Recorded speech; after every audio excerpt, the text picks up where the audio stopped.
다시 재림하실 주님 우리는 기다립니다. 그러나 그분의 영 거룩한 성령께서는 이미 여기 우리와 함께하고 계십니다. 그분의 임재 속에 더 깊이 들어가기 위해서 우리를 가로막고 있는 죄악을 이 시간 내어놓고 참회의 기도를 드리겠습니다.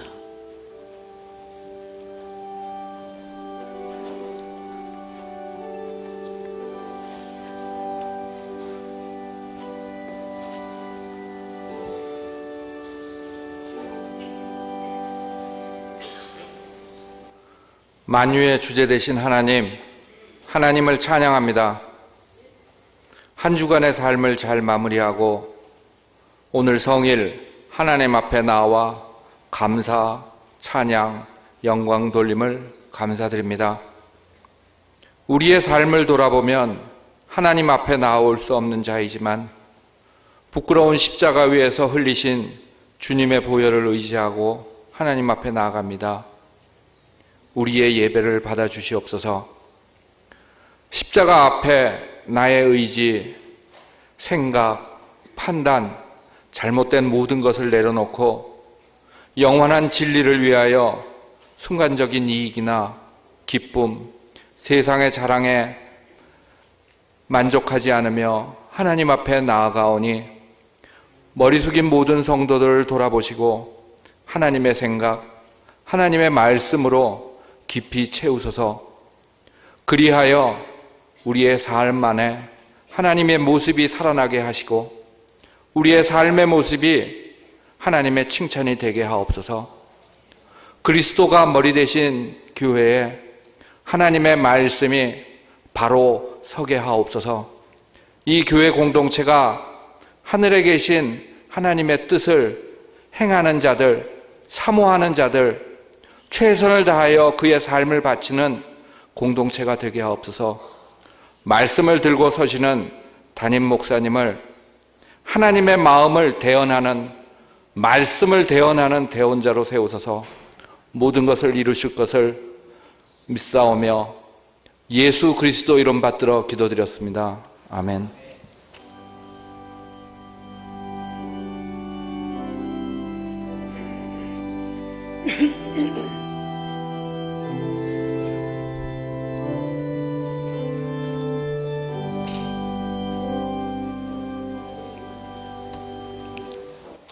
하나님의 말씀 에베소서 6장 5절 말씀부터 9절 말씀까지 보겠습니다.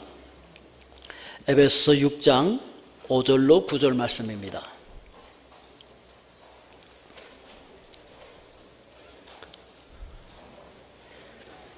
우리 함께 합독하겠습니다. 종들아 두려워하고 떨며 성실한 마음으로 육체의 상전에게 순종하기를 그리스도께 하듯 하라. 눈가림만 하여 사람을 기쁘게 하는 자처럼 하지 말고 그리스도의 종들처럼 마음으로 하나님의 뜻을 행하고 기쁜 마음으로 섬기기를 주께 하듯 하고 사람들에게 하듯 하지 말라. 이는 각 사람이 무슨 선을 행하든지 종이나 자유인이나 주께로부터 그대로 받을 줄을 알미라. 상전들아 너희도 그들에게 이와 같이 하고 위협을 그치라. 이는 그들과 너희의 상전이 하늘에 계시고 그에게는 사람을 외모로 취하는 일이 없는 줄 너희가 알미라. 아멘. 기도하겠습니다. 은혜로 오신 아버지 하나님, 오늘 존귀하신 하나님의 말씀을 합독하였습니다. 성령님, 오늘 이 말씀과 함께 우리 가운데 운행하시며 각 심령에게 성령께서 직접 말씀하여 주시옵소서. 예수님의 이름으로 기도하옵나이다. 아멘. 오늘 말씀의 제목은 일터 선교사의 삶이라고 하는 제목을 잡았습니다. 그런데 오늘 본문 말씀 보니까 종들아 이렇게 시작을 하고 있는데요. 1세기 그러니까 사도 바울이 복음을 전하면서 이 서신서를 쓰고 있던 그 당시에 노예 제도가 있었고요. 오늘 여기서 말하고 있는 종들아라고 하는 것이 바로 그 노예들을 향해서 쓰고 있는 말씀인 것이죠. 그 노예들 중에서도 기독교인이 된 사람들이 상당히 많았습니다.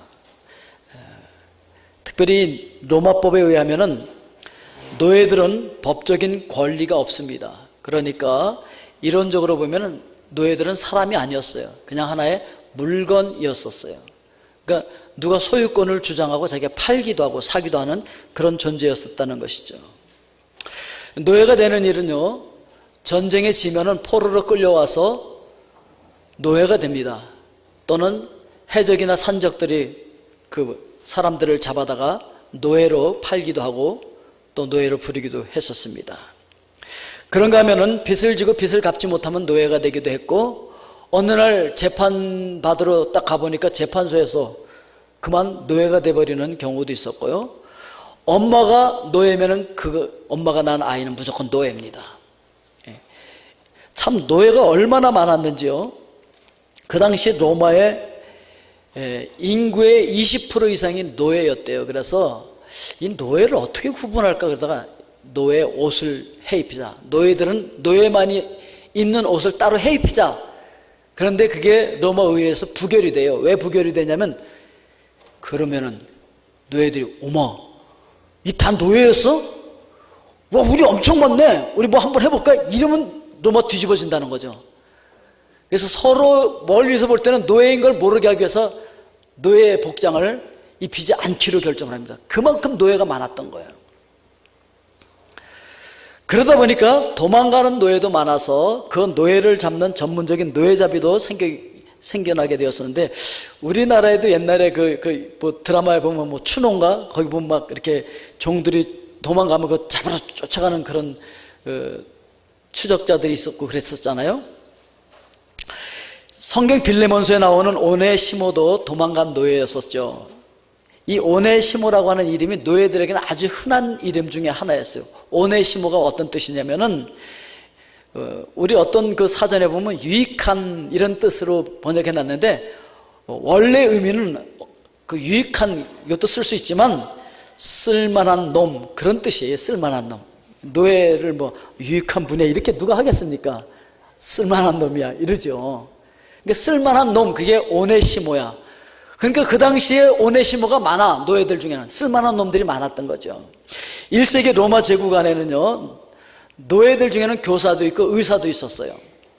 근데 의사, 교사 이런 사람들이 다 노예야. 근데 이 사람들은 그냥 다른 노예들하고는 좀 다르게 오네시모 노예인 거죠. 오네시모, 쓸만한 노예였던 것이죠. 그런 오네시모들이 많았었는데, 이 노예들은요, 주인의 생명을 지켜야 할 책임도 있어요. 그런 의무가 있어. 만약에 노예들이 많았는데도 주인이 피살당하잖아요.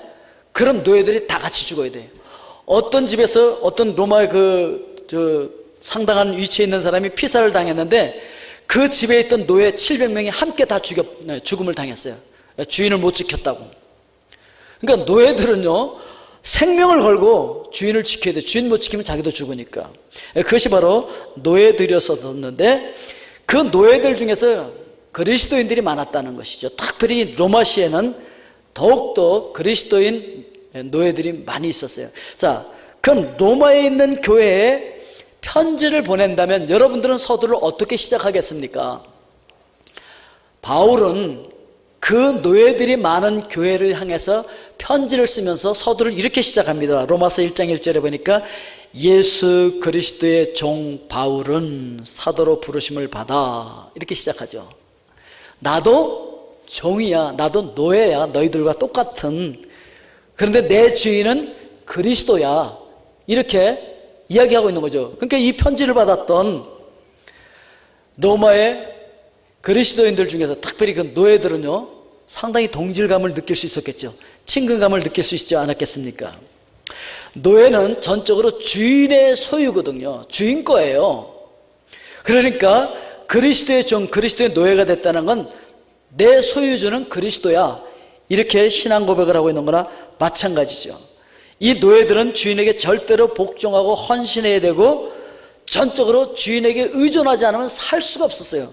노예들을 풀어놔도 어디로 갈 데가 없어요. 그래서 다시 들어와요. 너는 자유인이야? 그러니까 풀어주잖아요. 그래도 주인님 다시 모시게 해주세요. 그러고 오면 그냥 그 집에서 그냥 종으로 사는 거예요. 자유인이지만 종으로 사는 거예요. 그것과 자유가 없이 그냥 노예로 사는 것과는 조금 다르겠죠. 자, 그런데 노예들도 자기가 모시고 있는 주인이 누구냐에 따라서 인정이 달라져요. 자기가 모시고 있는 주인이 상당히 높은 사람이잖아요. 그럼 노예들 중에서도 막 그냥 계급이 생겨. 내가 모시는 상전은 어떤 분이다. 뭐 그러면요, 그냥 노예들끼리 모였을 때 막 기가 죽는 거야. 그 사람 어깨를 쫙 펴고. 그런데 그 당시 가장 당당하고 가장 나는 누구를 모시고 있다고 말하는 사람들이 누구였냐면 황제의 노예들이었어요. 황제의식. 황제의 노예들은요, 당당하게 우리는 황제 폐하를 모시고 있는 노예들이야. 너무너무 당당했었어요. 그런데 거기다 대고 바울이 뭐라고 하냐면 나는 그리스도의 노예다 그래버린 거예요. 만왕의 왕이신 예수 그리스도의 노예. 오늘 여러분들의 주인은 누구신가요? 옆 사람에게 한번 고백해 볼까요? 여러분들은 누구의 종이라고 한번 얘기해 보세요. 누구의 종이세요? 바울처럼 하실 수 있겠습니까? 저는 그리스도의 종입니다. 그렇다고 한다면 예수 그리스도께서 우리의 주인이라고 말씀하고 있는 것입니다. 더 이상 그리스도의 종이라고 하는 것이 치욕스럽지 않고 우리에게는 너무나 자랑스럽죠. 왜냐하면 만왕의 왕이신 그분이 우리의 주인이 되셨고 우리를 죄와 사망과 사탄으로부터 핏값을 주고 사서 우리를 자유케 해주시고 우리를 양자로 삼아주셨거든요. 그럼 얼마나 우리가 당당합니까? 그렇기 때문에 우리는 그리스도의 사람으로서 충성을 다해야 하는 그런 노예, 그런 종이라고 하는 것을 먼저 우리가 기억을 하고, 두 번째 기억해야 할 것은 그 그리스도께 하듯 상전하게 하라는 거예요. 5절 말씀을 다시 한번 보십시오. 종들아 두려워하고 떨며 성실한 마음으로 육체의 상전에게 순종하기를 그리스도께 하듯 하라. 그러니까 우리가 그리스도를 두려워 떨며 그 말씀대로 지키려고 막 이렇게 노력하고 그리스도를 공경하고 하는 것처럼 육체의 상전에게도 그렇게 하라는 거예요. 그러니까 오늘 여러분 하나님 앞에 예배 잘 드리고 경건하게 예배 드리고 내일 직장에 가잖아요. 직장에 상사들이 있잖아요. 그 직장의 상사들을 만날 때 누구를 만나는 것처럼 하라고요? 예수님을 만나는 것처럼 하라는 거예요. 그러니까 내일부터 태도가 달라지겠죠. 예. 예수님을 만나는 것처럼 하라는 거예요. 직장 상사들한테. 직장 상사들 함부로 하지 말라는 거예요. 이것이 한 군데만 있는 게 아니에요. 이런 말씀이 성경에 굉장히 많이 나와요. 골로새서 3장 22절 말씀부터도 보면 종들아 모든 일에 육신의 상전들에게 순종하되 사람을 기쁘게 하는 자와 같이 눈가림만 하지 말고 오직 주를 두려워하여 성실한 마음으로 하라. 무슨 일을 하든지 마음을 다하여 주께 하듯 하고 사람에게 하듯 하지 말라. 그러니까요, 또 잔소리다 그래가면서 막 연락하기 싫어하고 막 그냥 하는 체 하다가 이제 그 상관이 또는 주인이 어디 잠깐 외출해. 그럼 그냥 일내 패친 거 치고 그냥 쉬다가 오나 잘 보쳐서 봐. 그러다가 주인 온다 주인 온다. 그러면 그때서 막 하는 것처럼 이렇게 하는 눈가림만 하는 그런 일을 하지 말라는 것이죠. 25절 말씀에 보면 불의를 행하는 자는 불의의 보응을 받으리니 주는 사람을 외모로 취하심이 없느니라. 마음의 중심까지 봐요. 어떤 마음으로 그 일을 하는지 그것까지도 하나님께서 살피신다고 말씀하고 있는 것이죠. 그래서 어떤 일을 하든지 주님께 하듯이 마음을 다해서 그 일을 하고 육신의 상전들에게 주님께 순종하듯이 그렇게 순종해야 된다. 이렇게 말씀하고 있는 것입니다. 디모데전서 6장 1절 말씀에 보면요, 무릇 멍에 아래에 있는 종들은 자기 상전들을 범세에 마땅히 공경할 자로 알지니 이는 하나님의 이름과 교훈으로 비방을 받지 않게 하려 함이라. 그러니까 오늘날에 말하면요, 여러분들이 어떤 그 직장에 가서 일을 하는데 거기서 예의도 없이 그냥 자기 하고 싶은 대로 뭐 게을르고 그러면요, 누가 욕을 먹습니까? 하나님이 욕을 먹는 거예요. 하나님의 영광이 가려지는 거예요. 그러니까 그렇게 하지 말라는 것이죠. 디모데전서 6장 2절을 보면요, 믿는 상전이 있는 자들은 그 상전을 형제라고 가볍게 여기지 말고 더 잘 섬기게 하라. 이는 유익을 받는 자들이 믿는 자요 사랑을 받는 자임이라. 너는 이것들을 가르치고 권하라. 그러니까요, 우리 주인은 예수 믿는 사람이야. 우리 주인은 같은 교회 다녀. 같은 교회. 그러니까 뭐 그냥 다 봐줄 거야. 그래서 좀 뭐 늦게 출근하고, 예? 점심시간 5분 먼저 나가고, 그냥 뭐 게으르고 그냥 막 이렇게 해도 봐주시겠지. 그래도 어쩌다 한마디 하면, 교회 다니면서, 교회에서 뭐 중요한 직분 맡고 있다고 하면서 어떻게 그럴 수 있어? 매정하게. 뭐 이렇게 하면 안 된다는 것이죠. 예수 그리스도를 믿는 상전일 경우에는 더 잘하라는 거예요. 더 잘하라고. 더 열심히 해야 돼. 교회에서 일할 때 교회가 뭐 그럴 수 있어? 이러면 안 된다는 거예요. 오히려 더 열심히 해야 돼. 더 열심히. 믿는 상전이 그리스도인이라고 한다면 더 잘하라는 거예요. 응당 그들이 믿는 자들에게 더 잘해주지 않겠냐, 더 유익하지 않겠냐 말이죠. 예? 내 상전이 예수 믿는 사람이라고 하는 이유 때문에 우리가 게을리 일할 아무런 이유가 없다는 거죠. 그렇게 하면 안 된다는 것이죠.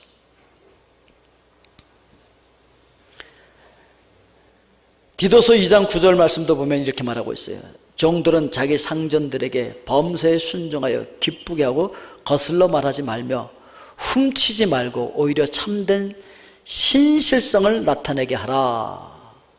이는 범사에 우리 구주 하나님의 교훈을 빛나게 하려 함이라. 예수 믿는다고 해서, 같은 교인이라고 해서 일자리 없다고 써줬는데, 아니 교인이라는 것 때문에 일을 더 안 해. 믿는 상전이니까 잘 해주겠지. 그리고 자기가 할 거 안 하는 거야 막. 그리고 막 손해를 끼쳐 막 훔치고 도둑질하고 뭐 자기 유익만 챙기고, 이러면 안 된다는 걸 얘기하고 있는 거예요. 그래서 훔치지 말고 오히려 모든 참된 신실성을 나타내게 하라. 오히려 더 유익이 되게 하라는 거예요. 믿지 않는 사람을 썼을 때보다 훨씬 더 유익을 내고 일을 더 열심히 하고 더 성실하고 더 신실해야 된다라고 하는 걸 성경이 이야기하는 거죠. 성경대로 하면 문제가 없어요. 성경대로 안 하니까 문제인 것이지.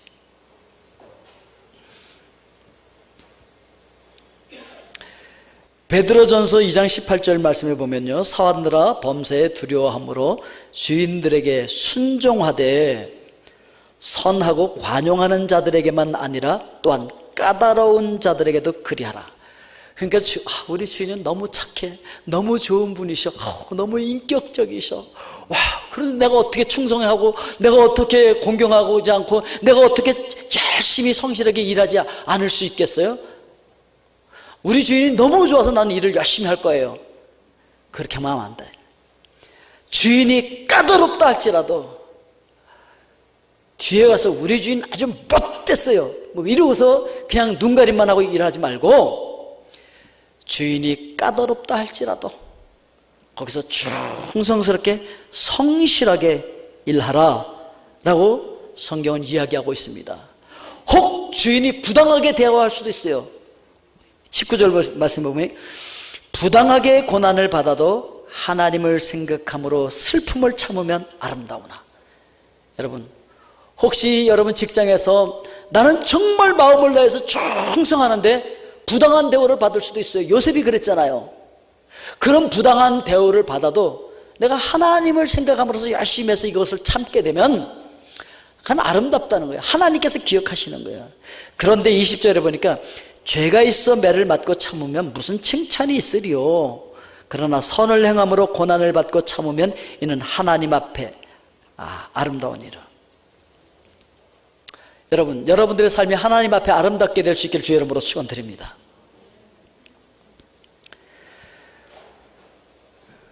혹시 나 스스로 어떤 일을 하는 자영업을 하시는 분들 계시죠? 뭐 종업원도 없고 그냥 내가 다 하는 거야, 내가. 그럼 나는 어떻게 이 일을 해야 되는 거예요? 그럴 경우에 상전은 누가 되냐면은 고객이 상전이 되는 거예요. 그러니까 고객을 상전처럼, 그러니까 고객을 누구처럼? 주님처럼 또 모시면 되는 거예요. 고객을 주님처럼 여기는 거예요. 아니, 고객이 왔는데 예수님이 오신 것처럼 맞이하고 예수님을 대접하는 것처럼 대접하면 그 사람이 단골 될까요, 안 될까요?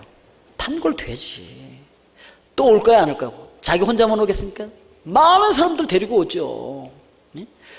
여러분들에게 오는 고객을 예수님을 맞이하듯이 그렇게 맞이하고 순종하고 이렇게 해보십시오. 성경이 그렇게 얘기하고 있는 거예요. 많은 사람들이 그래요. 아유, 내가 죽지 못해서 이 일을 하지, 내가 이 일을 언제 벗어날까 이거. 이러니까 마음이 그러니까 일도 대충 하게 돼. 그냥 하나님께서 언제 마음에 맞는 일을 만나거든 이렇게 잘하라고 말씀하시지 않았어요. 어떤 일을 하든지 무슨 일을 하든지 주님께 하듯 하라 이렇게 말씀하고 있는 거예요. 그렇기 때문에 지금 여러분들이 하고 있는 그 일, 어떤 사람에게는요 그토록 그 일을 한 번만 해봤으면 좋겠다라고 하는 소원이 그 일인 거예요. 어떤 사람에게는 정말 그 일 좀 해보고 싶은 그런 소원인 그 일을 나는 하고 있는 거란 말이에요. 그런데 내 마음에 안 든다고 이걸 그냥 대충 해버리고 넘길 수 있겠습니까? 아니라는 것이죠. 충성을 다해야 된다는 것이죠. 그래서 오늘 본문 말씀에 보면은 눈가림만 하여 사람을 기쁘게 하는 자처럼 하지 말고 그리스도의 종들처럼 마음으로 하나님의 뜻을 행하고 기쁜 마음으로 섬기기를 주께 하듯 하고 사람들에게 하듯 하지 말라. 이는 각 사람이 무슨 선을 행하든지 종이나 자유인이나 주께로부터 그대로 받을 줄을 알미라. 그러니까 사람들 눈 속이려고 눈가림만 이렇게 하지 말라는 거예요. 주님께 하듯이 하라는 것이죠. 모든 일을 하든지. 왜냐하면 그것이 하나님의 뜻이기 때문에 그렇다는 것이죠. 왜? 하나님께서 여러분들을 그 일터로 보내셨어요. 그러니까 여러분들은 그 여러분들의 일터로 보내심을 받은 선교사들이라는 거예요. 거기로 파송을 받은 거예요. 선교지가 마음에 들든 들지 않든지 간에 우리는 거기서 하나님께서 나를 소명하신 그 소명의 현장에서 충성을 다하고 나를 보내신 목적을 이루는 일터 선교사들이 되어야 할 줄로 믿습니다. 일터 사역이라고 하는 책을 오스 힐먼이라고 하는 분이 썼어요. 그 책을 쓰면서 거기 세 번의 만일을 이야기하면서 그 책을 시작합니다. 이렇게 시작합니다.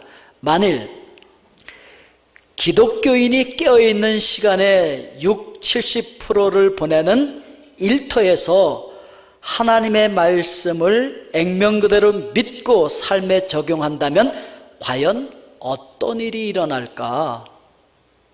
어떤 일이 일어날 거라고 생각하십니까?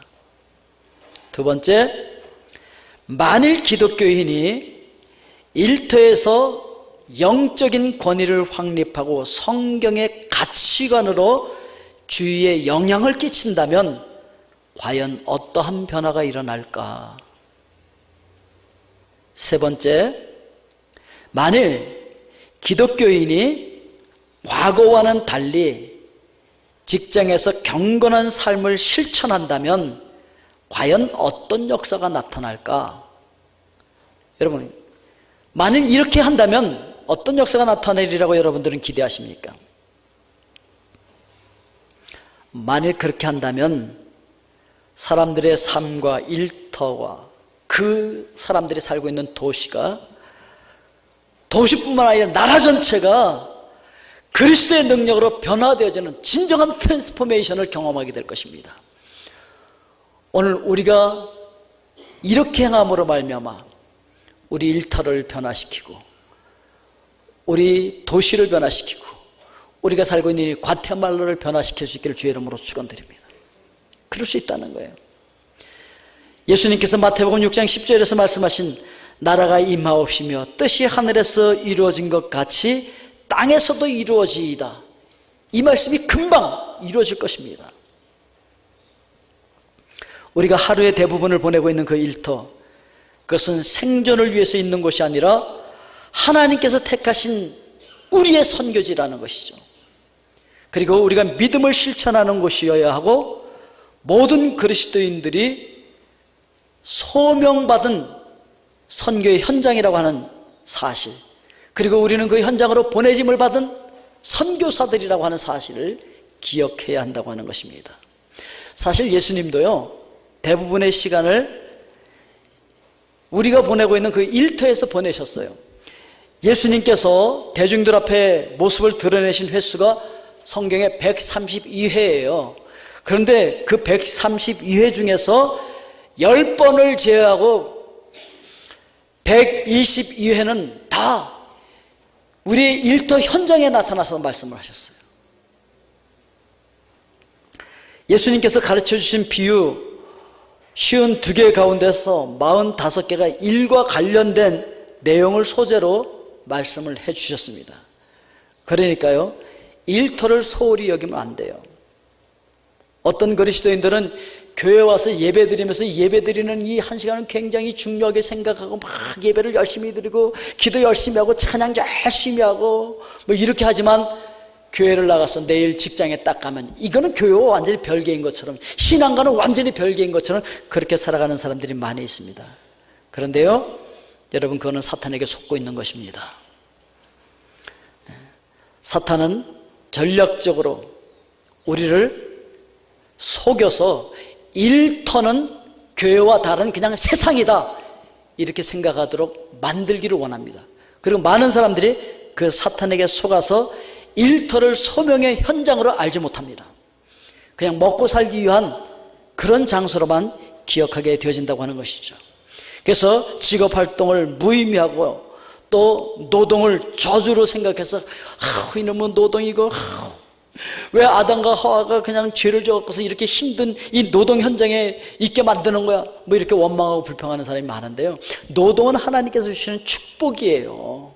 아담과 하와가 범죄하기 이전부터 하나님께서 일할 것을 명령하셨어요. 우리가 일하는 일의 그 현장은요, 우리 일터는요, 하나님께서 축복으로 우리에게 주신 것인 줄로 믿습니다.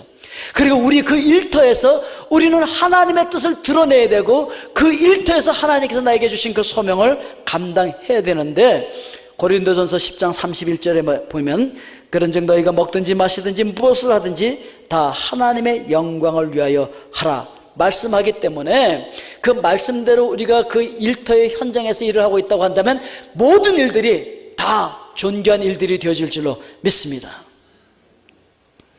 이렇게 말씀을 지키는 것이 얼마나 중요한지요, 블레즈 파스칼의 팡세에 보면은 이런 말이 있습니다. 교회가 참으로 행복할 때는 교회가 하나님의 약속의 말씀 외에는 그 어떤 것도 중요시 되지 않을 때 교회는 참으로 행복하다 그랬어요. 그런데 여러분의 일터에서도 마찬가지예요.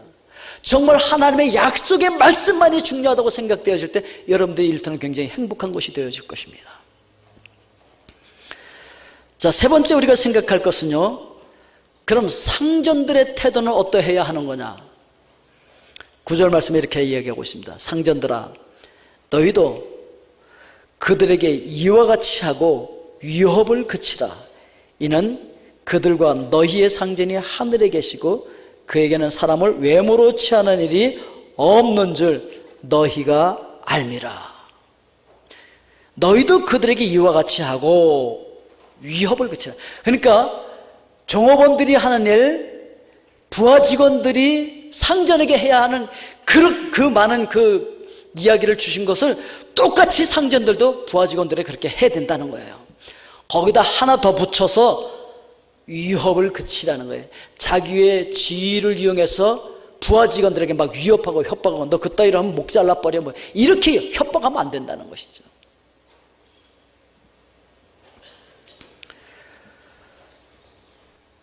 왜냐하면은 우리 실제의 상전은 하늘에 계신 하나님이에요. 그래서 우리는 누구든지 사실은 다 청지기들이라는 거예요.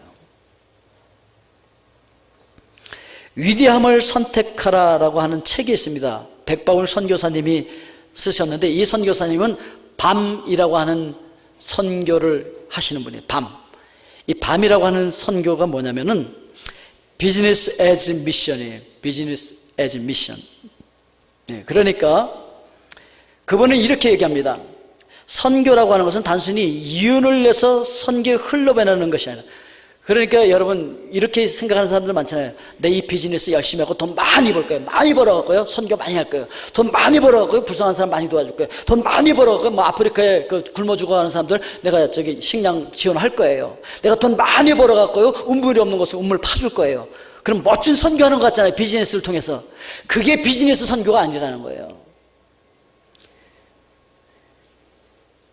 비즈니스 에즈 미션. 에즈가 중요하다는 거예요. 비즈니스와 미션이 구별되면 안 된다는 거예요. 이거.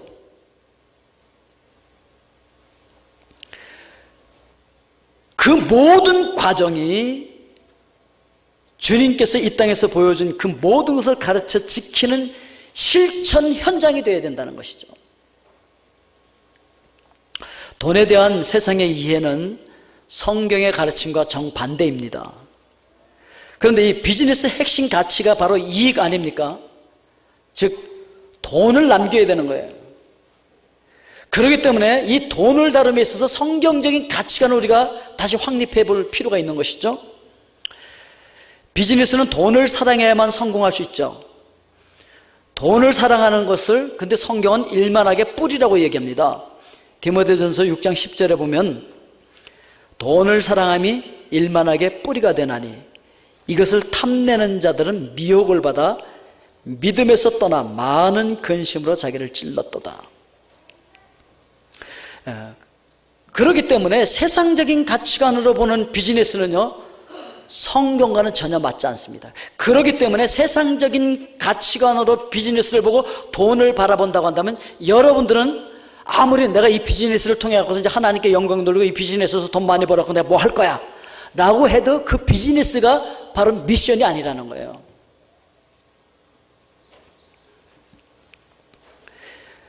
기업의 경영은 이게 어떻게 이 기업이 망하지 않고 잘 발전해 나가고 이익을 낼까, 기업의 유지를 위해서 경쟁자가 없도록 시장을 독점하기 위해서 경쟁이 불가피하고 소비자의 폭이 넓지 않고 오직 소비자들이 내 것만 선택하도록 폭을 좁게 만드는 것, 이것이 세상에서 말하는 기업을 잘하는 거예요.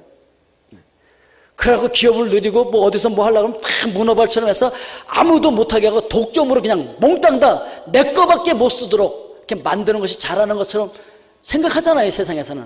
그게 세상의 비즈니스 방법이라고요. 그러면 거기에는요, 하나님의 말씀인 이웃사랑이라든지 하나님의 사랑의 가치는요, 존재하지 않는 거예요. 그래서 그런 세상의 방법으로 비즈니스를 하면서 나는 미션하고 있다 그러면 안 된다는 것이죠.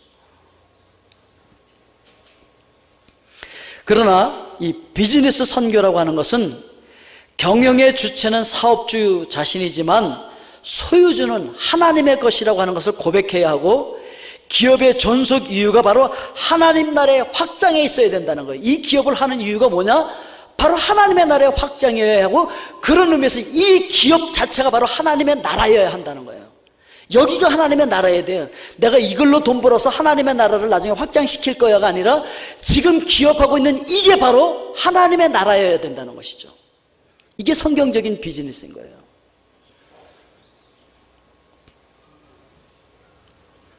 그래서 기업을 하면서 종업원을 온 천하보다도 귀한 한 영혼으로 봐줘야 된다는 것이죠. 하나님의 형상을 닮아 태어난 존귀한 영혼이라고 하는 것을 우리 인식해야 된다는 것이죠. 그래서 존귀하게 여겨줘야 되는 거예요. 여러분들의 종업원이 올 때도 여러분들이 그를 맞이할 때 여러분들도 똑같이 하라는 거예요. 그들이 주님께 하듯이 상전을 모시는 것처럼 상전인 여러분들도 그들을 대할 때 주님을 맞이하는 것처럼 맞이해야 된다는 거예요. 주님을 대하듯이 하라는 거예요. 굉장히 귀중한 영혼이라고 생각해야 된다는 거예요. 그것이 성경적인 비즈니스고, 그것이 바로 비즈니스 애즈 미션인 거예요. 그래서 그 비즈니스 안에서 치유가 일어나고 정의가 강같이 흐르고 회복의 역사가 일어나고 샬롬, 평화의 역사가 일어나야 된다는 것이죠.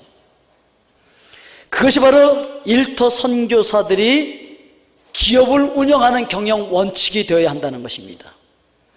목회자도 물론이고 평신도들도 마찬가지로 우리가 무엇을 하든지 그곳에서 선교적인 삶을 살아가야 하고 또 살아갈 수 있다는 것이죠. 실제로 이 밤이라고 하는 선교를 하고 있는 이 백바울 선교사님이 사실은 기업위원이었어요. 유명 어떤 그 대기업의 그 법인장으로 어떤 그 모슬렘 국가에 가서 법인장으로서 그 사업을 하다가 이분이 소명을 깨닫고 거기서 이 밤이라고 하는 미션을 시작한 거예요. 자기 사업을 창업해서 하면서 그게 바로 미션이 되게 한 거예요. 자기는 선교사가 되겠다 뭐 그런 생각을 하고 한 건 아니에요. 그런데 주변에 있는 모든 사람들이 그분을 그냥 선교사라고 불러주는 거예요. 선교사가 된 거예요. 자기가 선교사가 되려고 해서 된 게 아니라 그냥 그렇게 하다 보니까 그게 선교인 거예요. 그게 선교사가 된 거예요. 그래서 자기가 하고 있는 그 일을 가지고서 설명한 것이 바로 밤이에요. 비즈니스 에즈 미션이 돼버린 거예요.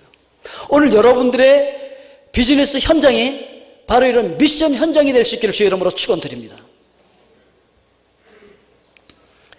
그렇게 되어질 때 거기서 우리는 하나님의 나라의 역사를 이루어갈 수가 있는데, 여러분 사실은요, 예수 그리스도를 믿지 않는 사람들을 가장 친절하게 잘 만날 수 있는 장소가 어디냐? 거기가 바로 그 비즈니스 현장인 거예요. 우리 일터 현장인 거예요.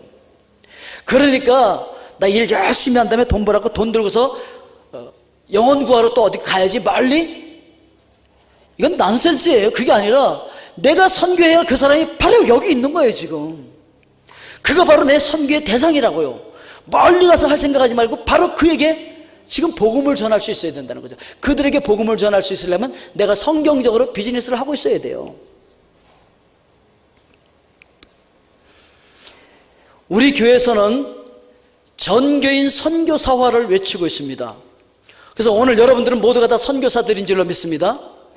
그러니까 우리 목사님 전교인 선교사라 그러는데 나는 그럼 어느 선교단체에 가서 파송을 받고 다시 여기 올까? 그렇게 안 해도 돼요. 그건 옛날에 하던 방법이에요. 이제는요, 패러다임을 깨트려야 돼요. 우리 교회에서부터 저는 이 패러다임을 깨트리기를 원해요. 그래서 옛날부터 저는 초창기부터 전교인 선교사화를 부르짖은 거예요. 옛날에 했던 그 파송받고 가는 그 선교사 아니에요. 이미 이제 하나님께서 여러분들 이 과테말라로 파송을 하셨어요. 그리고 여러분들이 일터로 하나님께서 이미 파송을 하신 줄로 믿습니다. 여러분들은 파송받고 여러분들이 일터에 있는 거예요. 이미 나는 파송받은 하나님의 일꾼이라고 하는 생각을 해야 돼요. 그래서 여러분들의 일터 현장에서 선교사로서 살아야 되는 거예요. 그리고 여러분들이 사는 그 모습을 여러분 주변에 있는 사람들이 보면서 나 선교사거든요, 말 안 해도 그냥 옆에 있는 사람들이 그 백바울 선교사님처럼 그냥 옆에 있는 사람들이 당신 선교사라고 이야기를 해줘야 되는 거예요. 나 선교사 아닌데? 아니 당신 보니까 선교사야, 이렇게 얘기해 줄 수 있어야 된다는 것이죠. 그래서 우리가 돈 벌어먹고 사는 일과 복음과 사랑을 나누는 사역이 따로 분리되어지는 것이 아니라 하나가 되어야 한다는 것이 바로 성경적인 비즈니스라고 하는 거예요. 상전들아 너희도 그들에게 이와 같이 하고 위협을 그치라. 그들과 너희의 상전이 하늘에 계시고 그에게는 사람을 외모로 취하는 일이 없는 줄을 너희가 알미라. 그래서 직원은 직원대로, 상전은 상전대로, 주인은 주인대로, 종업원은 종업원대로 그 일터가 우리 선교 현장이라고 하는 걸 기억하며 우리의 삶을 통해서 살아계신 하나님을 증거하고 우리 주변에 있는 수많은 영혼들을 구원해내는 일터의 선교사들이 다 되실 수 있기를 주님의 이름으로 축원드립니다. 기도하겠습니다. 사랑의 아버지 하나님, 우리를 삶의 현장으로 선교사로 파송하신 줄로 믿습니다. 하나님,